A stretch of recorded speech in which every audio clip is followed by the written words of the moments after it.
Ayan mga kaisaw, andito tayo ngayon sa Batuberi. Inibot natin yung bisita ni Laika na, ay asawa ni Laika na Koreana.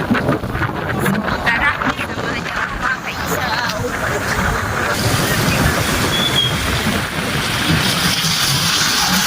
Ito ngayon ang bagong bigis na Batuberi. Ayan si Nes. Ayan si Laika at ang asawa niya Koreana. So ikot lang kami dito sa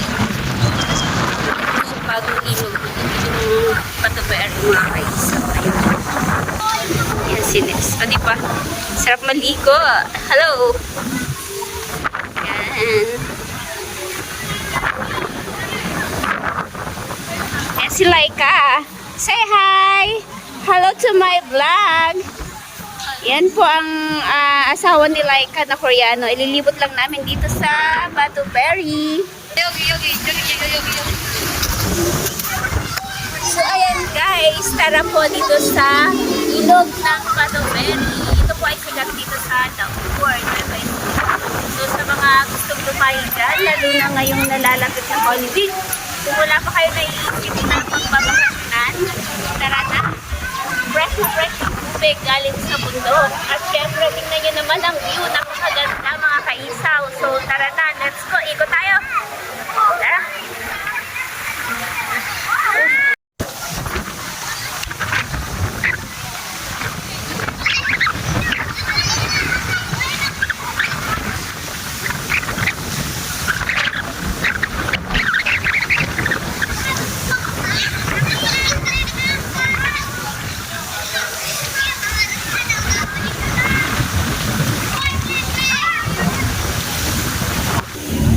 So ayan mga kaisaw, ito yung dito sa kabilang side.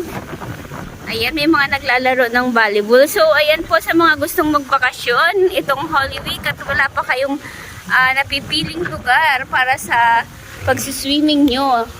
Ito po, ayan po ay may mga kubo-kubo, may cottage, may mga paligid. So, tapos doon pwede mag-swimming. Nandiyan yung malaking bato, pwedeng mag-dive mga kaisaw. At ayan, may playground po. Pero pwede po kayong mag-volleyball dyan mga kaisaw. May mga naglalaro. So, pwede po kayo may mga activities dito sa lugar na to. And as you can see po mga kaisaw, meron po ditong ATV.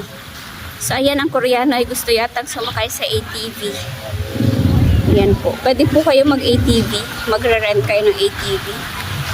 Ayan ang ATV dito.